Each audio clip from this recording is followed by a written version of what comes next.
Hello, এখন এই ভিডিওর মাধ্যমে আমি শেখাবো যে কিভাবে তুমি একটা এক্সেলের শিটকে তুমি প্রোটেক্ট করতে পারো। তো প্রোটেক্ট করাটা কি জন্য জরুরি সেটা প্রথমে আমরা একটু বুঝে নিই।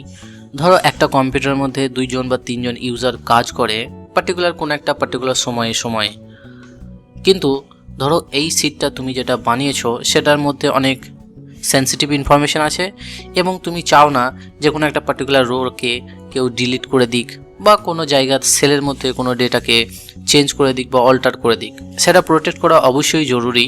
তো তার জন্য তুমি যে সিটটাতে তোমার সেন্সিটিভ ইনফরমেশন আছে সেই সিটের নামের জায়গায় চলে যাবে এবং সেটা করার জন্য তুমি কি করবে, রাইট ক্লিক করবে। রাইট ক্লিক করার পরে প্রোটেক্ট সিট এখানে ক্লিক করবে।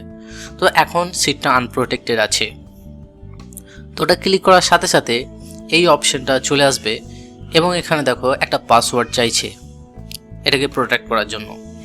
এবং এখানে দেখো অনেকগুলো অপশন আছে যে allow all user of this worksheet to, তার মানে তুমি যদি কোনো পার্টিকুলার কিছু পারমিশন দিতে চাও সেগুলোকে টিক করতে পারো এবং তুমি একটা পাসওয়ার্ড সেট করে দিতে পারো এই সিটটার জন্য।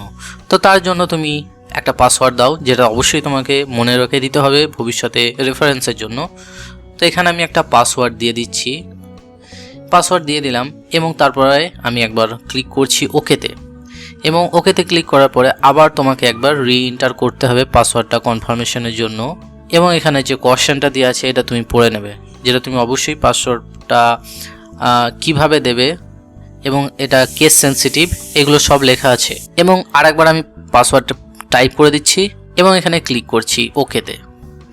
এখন আমার সিটটা প্রোটেক্টেড উইথ পাসওয়ার্ড।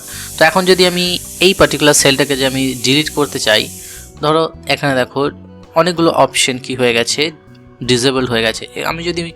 আমি যদি কিবোর্ড থেকে ডিলিট বাটনটাও দাবাই তাহলে কিন্তু এই মেসেজটা আমার শো হবে যে the cell or chart you are trying to change is on a protected sheet. To make a change, unprotect the sheet, you might be requested to enter a password. তো এটা protected seat, সেটা একটা তোমাকে message show করছে। তুমি যদি এটা পুরোটা সিলেক্ট করে যদি ডিলিট করতে চাও তবুও কিন্তু এখানে শো হবে। তো এখানে যদি একটা নিউ তুমি কি করতে চাও, রো অ্যাড করতে চাও, কিন্তু সেটাও দেখতে পাচ্ছ এখানে হচ্ছে না। বা কোনো যদি টাইপ করো তুমি এখানে যদি কোনো একটা ভ্যালু এন্টার করার জন্য, সেটাও কিন্তু সম্ভব নয়। তো সেটা করার জন্য তোমাকে আনপ্রোটেক্ট করতে হবে আবার পাসওয়ার্ডটা দিয়ে। তো ধরো তুমি যদি এখন ফাইলটা কি করে দাও, ক্লোজ করে দাও এবং যদি রিওপেন করো এবং তারপরে চেষ্টা করো, কিন্তু তবুও তুমি চেঞ্জ করতে পারবে না। সেটা একবার দেখিয়ে নিই। ধরো আমি এখানে ক্রস বাটনে গিয়ে এটা কেটে দিলাম এবং সেভ এটা করে দিলাম। এবার এখন দেখো আমার এই ফাইলটাতে আমি কাজটা করেছিলাম। এখন যদি এটাকে ডাবল ক্লিক করি এটা ওপেন হবে।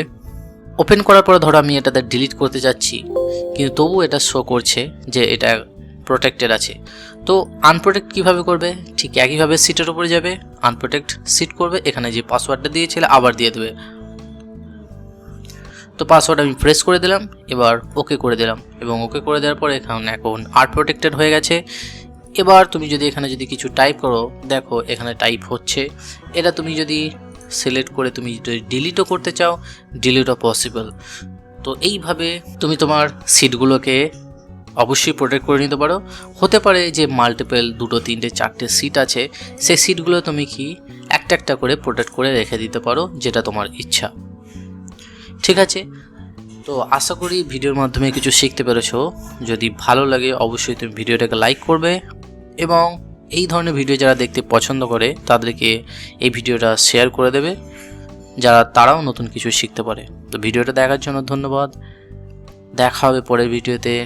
Take care, bye by.